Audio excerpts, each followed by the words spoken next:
ఈరోజు చాలా దురదృష్టకరమైన రోజు అండి. మరి ముఖ్యంగా రెండు రాష్ట్రాల ప్రజల కంటే నాకే ఎక్కువ ఆత్మీయుడు కోటన్న. నేను సినిమాల్లోనే కాదు బయట కూడా ఒంటరిగా కలిసినప్పుడు కూడా ఫోన్లో మాట్లాడుకున్నప్పుడు కూడా ఆ సెటైర్లు యాజ్ ఇట్ ఈజ్గా సినిమాల్లో ఎలాగైతే పాము ముంగిసలాగా అలాగే ఉండేది.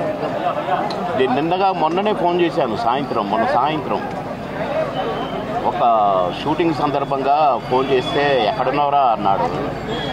పలానా దగ్గర ఉన్నాను అన్న. అరే ఎప్పుడు వస్తావు అంటే రేపు వస్తానా అన్న. అంటే చాలా బాగా మాట్లాడాడు. మామూలు జోక్ ఆ సార్లేవో ఇవన్నీ ఉంటాయి కదా మావి. ఆ సెటైర్లతోనే మాట్లాడుకున్నాము ఒక 2 నిమిషాలు. నాకు షార్ట్ రెడీ అన్నా, నేను సాయంత్రం మాట్లాడతా మళ్ళీ అని సాయంత్రం చేస్తే పడుకున్నారు. అదేదో మందు వేశాడు డాక్టర్ గారు అని చెప్పారు. పెద్దమ్మాయి చెప్పింది, కోటన్న పెద్దమ్మాయి.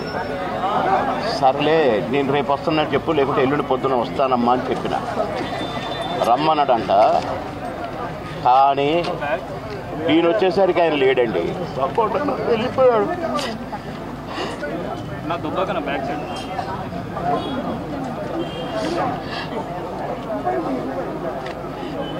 ఇంటికి వస్తే ఎంతో సంతోషంగా రారా బోర్ కొడుతుందిరా అనేవాడు. ఇప్పుడే హాయిగా పడుకున్నాడు.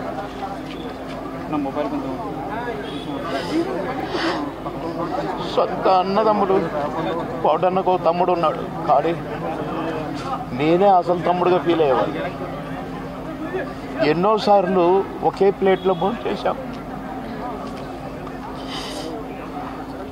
అన్నం ముద్దలు కలిపి పెట్టేవాడు నాకు.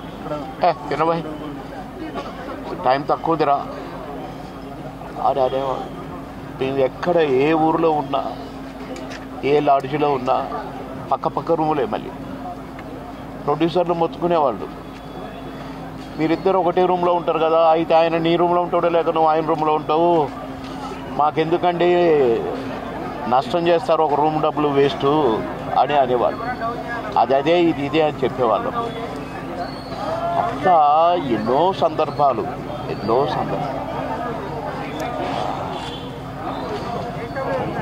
మాటలకు అందనే సందర్భం. ఆ ఇద్దరం కనుక కోటన్న ఆత్మకు శాంతి చేకూరాలి,